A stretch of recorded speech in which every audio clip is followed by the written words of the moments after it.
Welcome back to another segment of Lady Mogul Talk, and today we have a very special guest, Christina Caldwell. She is a professional engineer, a project manager at an engineering consulting firm, and author of Knowns Unknowns Solutions. So I can't wait to dig in to learn more about what that is about. She is the daughter of two Aggies and was able to see the effects that North Carolina Agricultural and Technical State University had throughout her parents' lives, which led Christina to have her own vital experiences matriculating through A&T. After obtaining a Bachelor of Science degree in agricultural engineering and a Master of Science degree in civil engineering, she began her unique journey in construction industry and became a licensed professional engineer in power. I can't wait to dig into her experiences there. During the recession, she also turned to a separate career as a lecturer and later adjunct professor at the University of North Carolina at Charlotte in the engineering department. The engineering consulting career did not afford her an abundance of representation. However, she was armed with knowledge, confidence, and resources given to her through her studies at A&T. And as she continues in her engineering career, she feels motivated to be a representative in engineering for women and women of color by being part of the storytellers for the prestigious North Carolina A&T University by mentoring and leading through service in her field of engineering. And I like how it says it all started with Aggie Pride. So we are happy to welcome Christina to the virtual stage. Hi. How are you today? I'm good, Avery. How you doing? I'm well. Thank you so much for asking. And I am really excited about this conversation today because, as you mentioned in your bio, it really is a field that, we hear about it, but we really don't see a lot of representation there. So let's start with that conversation. What made you Sure. really even interested in engineering, and why do you think we are so underrepresented in this field? So it is a difficult engineering. Engineering itself is a difficult field as far as diversity is concerned. So, people like to go into fields where they feel comfortable and they can have a direct mentorship. And, a lot of the most successful people can say that there was a path that at least, they had somebody to bounce ideas off of. So many engineers that look like me, like myself, didn't have engineers in the generations ahead of them. So I have to say, I kind of fell into engineering because at first I wanted to do architecture. I was really, as a kid, into things being built, deconstruction things, sometimes successfully, sometimes not. And like watching buildings get built, that just really captured my attention when I was a kid. So I thought I wanted to be an architect, but I just did not have the artistic ability to kind of be successful in that field. So talking to counselors and things, I eventually landed on architectural engineering, which is a field that not a whole bunch of universities have. And A&T happens to be one of the short lists of universities that has architectural engineering major. And of course, since my parents were Aggies, it's very easy to get more information on that. But I did learn as a teenager that I was more technical than I was artistic. So that's what led me into engineering. Engineering is about logic and math and things that make sense. So that's how I got into engineering, just kind of learning myself and what I was good at. I was more logical and technical than I was artistic. So that's how I ended up in engineering. That's amazing. And what advice really do you have for those who are looking, especially women and women of color? What advice would you have for them who are looking to get into the field themselves? They're like, I don't know where to start. It just seems so daunting. I still don't see people that look like me, even though you explained that you can break barriers. But what would you say to those individuals? Definitely do your research. And, a lot of my answers will start at do research because there are pockets of people that you can find that have that representation for you. We have associations like NSBE, the National Society of Black Engineers. That's a whole group nationwide of people that will look like you that can tell you what their experience was like, both in college, when they enter the working world, if they have retired already, that is a pocket of people that you can get in touch with and start to talk with the representation that you can actually find. So it's not that we're not out there, there's just less of us. But if I would tell a younger person that's interested in it to find the people that look like them that are actually in the field, and try to make a connection so you can talk to them and get some advice and just ask all the questions that you want to ask. So for me, it always starts with some research. That's very sound advice in anything that you do. Research Anything. really That's right. is. Yes, I'm glad that you touched on that. And then you mentioned something else earlier, and then also in your bio that your parents had a profound impact on maybe the trajectory of where you are now, and then especially when it came to becoming an Aggie. So tell us Oh, about of that course. journey. And I always have to shout out HBCU love. We're in there. Of So course, yeah, HBCU love across the board. I'm a little yes. bit proud this week because it is our homecoming. So Aggie Pride, of course. Ours is this weekend But too. that's right. Yeah. So as far as my parents are concerned, it's kind of twofold. So they did two things that I think were great.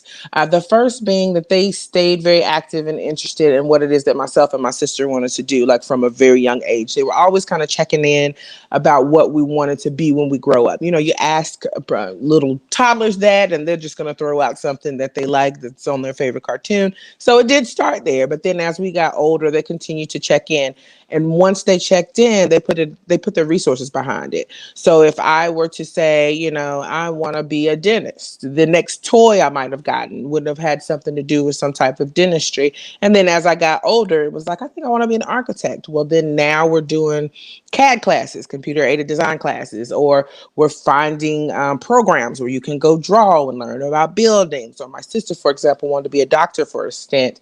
They sent her on a program for a couple of weeks shadowing doctors. So once they were doing the check-in, as we were getting older, they made sure to put resources behind it so that we could have a clear idea, even if it changed. Like they weren't even upset if I say dentist one day and then I say firefighter the next. Like they were not upset when it changed. They just were very intentional about putting resources behind what it is we wanted to do.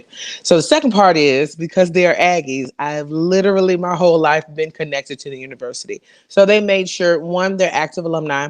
They have, even though my father was in the military and we moved around, they have always given back to the university. I have other aunts and uncles who worked there, so we were always still visiting campus. When we were in the States, we would come back for homecoming every year. So they made sure that I was introduced to the school, not just I saw them wearing the nalia and, you know, heard them say Aggie Pride every once in a while, but we actually went to events on campus my whole life. And they made sure that I was indoctrinated in the way that I felt the experience for myself. What an amazing accomplishment for your parents. I really love what they did, and I hope people picked up on that. Number one, they were supportive no matter how many times you changed your Yeah. mind. And when you said firefighter, I was like, yes, that's what I wanted to be, only because of the Right. sirens. I could like, no, really? That's the only reason why. I don't know. Anyway, some other things. But whatever you decided to do, they gave you exposure early on to see, okay, maybe this is not what I want to do with Right. my life, and allowed you Yeah. to have that growth and that experience. I think I'm taking mental notes for like I don't have No. children now, but that's a good idea. And then secondly, exposing you to HBCU culture. I think that is Hmm. so important for even if you don't decide to go to HBCU, which Right. best decision I've ever Why made. would you? Right. Right. But I think it's at least to give you that experience to know, okay, this is out there. They've always supported our community. They are Yeah. still here for us. No offense to PWIs. Yeah, I went to a Of course PWI not. Not second at school, all. but I love a good HBCU. It's nothing like it. Exactly. Yes. So I could get on my soapbox all day. But anyway, let's get back to you. Yes. What was your experience like at A&T? And then Mhm. also, you had a book collaboration with the HBCU Experience Movement, which we are a proud partner of. Tell us what it was like to go through that process all over again to relive those experiences. Sure. Well, first, my experience was great. I was there for 5.5 years. I did both undergrad and grad school at A&T, and I resisted A&T for a good part of my childhood, and then as I decided to become an engineer, it was a clear cut choice for me to go to my parents' alma mater. So that's how I kind of ended up there.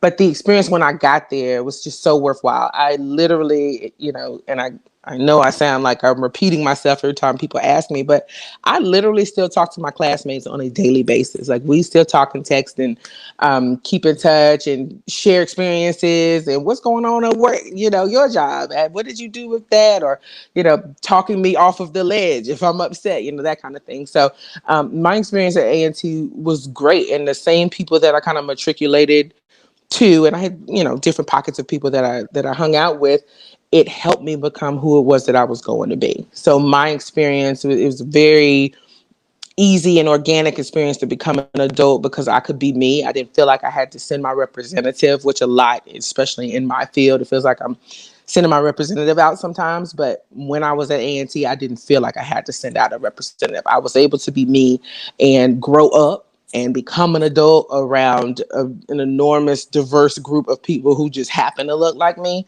And I had a lot of professors that cared beyond the classroom. Like, well, what is it that you want to do? And I know somebody that's doing something similar. Let me get you in touch. So a lot of my professors went above and beyond from what I can tell from other friends' experience that didn't attend the HBCU. Like it just felt like it was more of it was in more intention and more care about what happens to you after you leave the campus.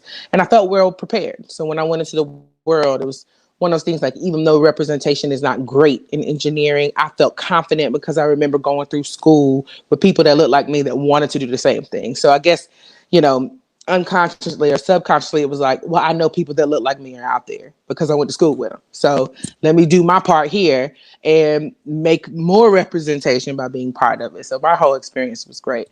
Um, and then thinking about it to give my contribution to the HBCU experience, which drops October 27th, tomorrow, by the way, the Wow. third edition. It was great to like relive all of the experiences. It was great to kind of think about, and you really had to sit down and find a quiet place and think about, well, what do I want to contribute to this book and put out into the world? And there's so much that you could pull from. So it was good to think about it again, but also it took a little bit of motivation and a little bit of thought and care about what it is you wanted to say and bring it full circle about, well, why would this be important to someone else? Like that Mhm. part is was great to kind of dig into, and I hope whoever reads it gets what they can from the book. Like these experiences they're personal to us, but they Mhm. do have a lasting effect on legacy and helping people make the hard decisions to go. So it was great. So I hope everyone will purchase their copy so we can learn Yes. more about your experiences. And then one thing to note is no matter it never fails, no matter how many HBCU alums that I meet or interview for Lady Mogul Talk, we all, even though we went to different schools, we all have a Hmm. kindred spirit, a similar experience, even though we might have it in a little differently, but we always have those individuals who were on campus who cared about us, who invested in us and went the extra mile. And one thing that I always miss is like walking down the promenade and seeing people who look like me, even though yes, we were all brown faces, we're still diverse in our own Right. way. Super diverse. Right. Yes. Yes. We're here. Yes. So please be sure to get your copy of the A&T edition of the HBCU Experience Movement. And this is the third This is the third edition. edition. Yes, ma'am. Yep. Yes. So obviously there is something that we all need to learn about A&T history and experiences. Yeah. Now, transitioning just a little bit, I always like to highlight the unglamorous side of careers because people tend to see only the glamorous side and think it might happen overnight. So, were Hmm. there certain obstacles that you experienced along your way? think you share your pinnacle, or it's a Yeah. continued journey? So it is a continued journey because I'm still in the field, and we are still underrepresented in the field. So that journey is not done. There's still plenty of work to do, and I will gladly pass the baton to our younger generation who is full of fervor to see change, right? But yeah, so the not so glamorous side of being a woman engineer and a person of color is that I am a double quote unquote negative, and that I don't like to use it, but that's the term that has been used before. I'm a woman. I'm an engineer and really a triple because I was relatively young by the time I became a manager. I was still in my 30s when I was starting to managing other people. So the unglamorous side is that I have experienced some very poignant and specific times where there has been sexism at play, racism at play. And ageism at play.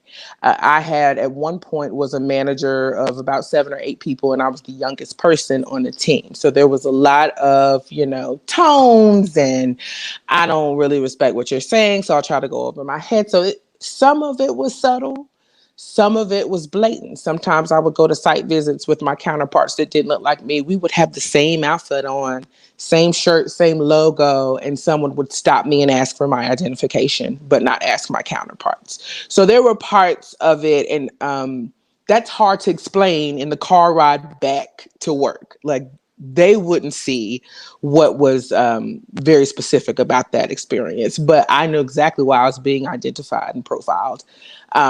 And then it's hard to go back to work and try to explain it for one, but also keep your poise because you have the rest of your workday to go. So there were some experiences like that happened at several points in my career, and being able to overcome that, having self-discipline and control, being able to communicate what this means and how it was not fair, or people need to speak up. Your coworkers need to speak up. Your managers need to identify this thing. Don't try to sweep it under the rug. Being able to stand up for yourself and communicate like, this is wrong and this is why this is wrong and what are we going to do about it together. That's something that I had to learn to do. But that side of it was what was not so glamorous about my journey in engineering.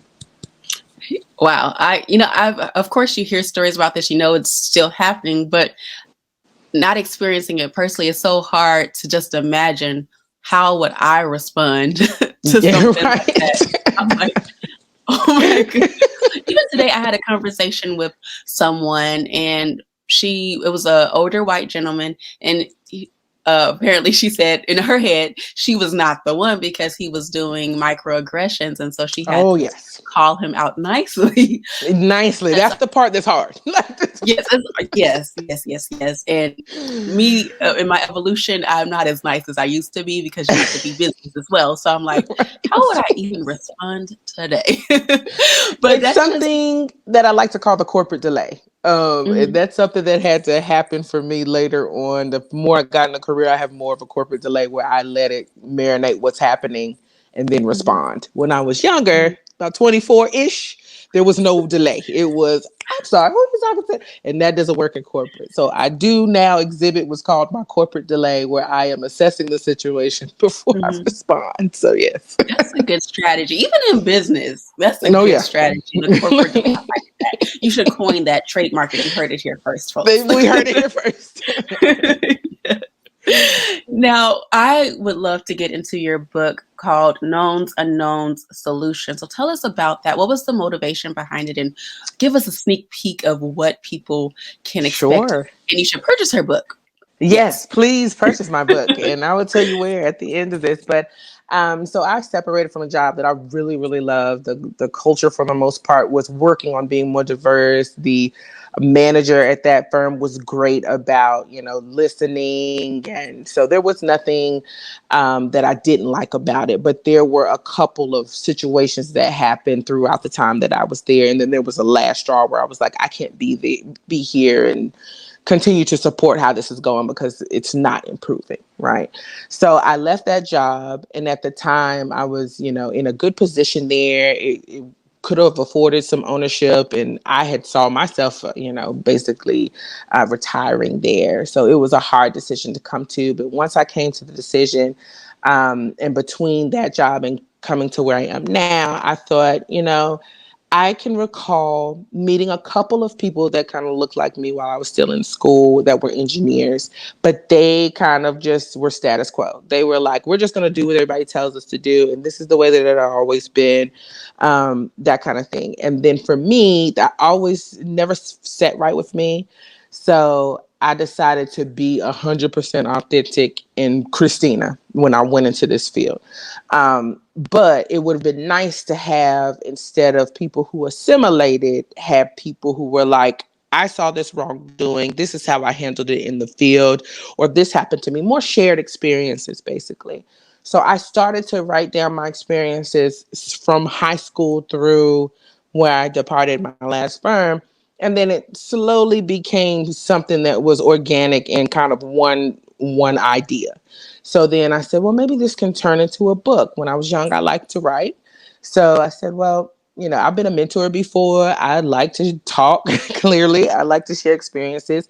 What if I write a book for myself? So it became a little passion project, and it was done in stolen moments when my kids went to bed at night, or, if I just had an hour to myself at lunch or something like that. I just started to write a little bit, and it took shape into a book. So it became knowns, unknowns, and solutions. And in general, I talk about how I chose what I wanted to choose. I talked about some very specific experience that I had even in high school, that I felt like my race was the deciding factor on how I was being treated. I talked about going to A&T and then coming out, how it affected me on, I'm in a professional setting. How do I respond to this? I know how I would respond on the street. How would I respond to this and keep my job? That kind of thing. So the book is really about, sharing those experiences and then sharing what I did. And then just a collaboration of, here's kind of what I picked up in my matriculation, in this road to ownership and management, and the road that I'm still kind of on. Here are some of the things that worked for me. And my hope is that people just kind of get what they'd like to get from it. Mm-hmm. But also not just for engineers, like anybody who finds themselves in a space that was not created for us and are just trying to Mm-hmm. make their way. I want you to have the confidence to go in that room, bring your own chair to the table, sit down and say, I'm here now. And just have the confidence to kind of push through, even though sometimes it seems daunting and unfair. So that's what the book is kind of about. And I think it's wonderful that you decided to create a roadmap basically to help individuals navigate around certain circumstances, figure out how to do the corporate response and different things such as that nature. So I really encourage everyone to purchase her book, and we'll make sure to put the link where they can buy that as well. So, and tell us, where can we find it and how can we keep up with you in your continued journey? Sure. So the link is in my bio. I'm starting to build a brand, and I say starting to build because, again, I just have a lot of plates in the air right now, so it's taking some time to do. But Engineered is what I've come up with, and that's ENGHERNEERED, and that's my IG name as well. So if you look at if you find Engineered on IG in the bio, it has the link where you can order the book. It's also on Amazon, but I send it to you directly if you use the link on my bio. And I'd love to hear from you as well. So I try to direct people to that page so that they can email me, ask questions. If you have an experience you want to share with me, I'd like to, once my brand is up and running, I want to share some more experiences and eventually build the brand to where I am in corporate spaces and being able to be a conduit between people who are on the lower management into upper management, so that people can have the conversations, even if they're uncomfortable. Let me be the conduit to make it more comfortable.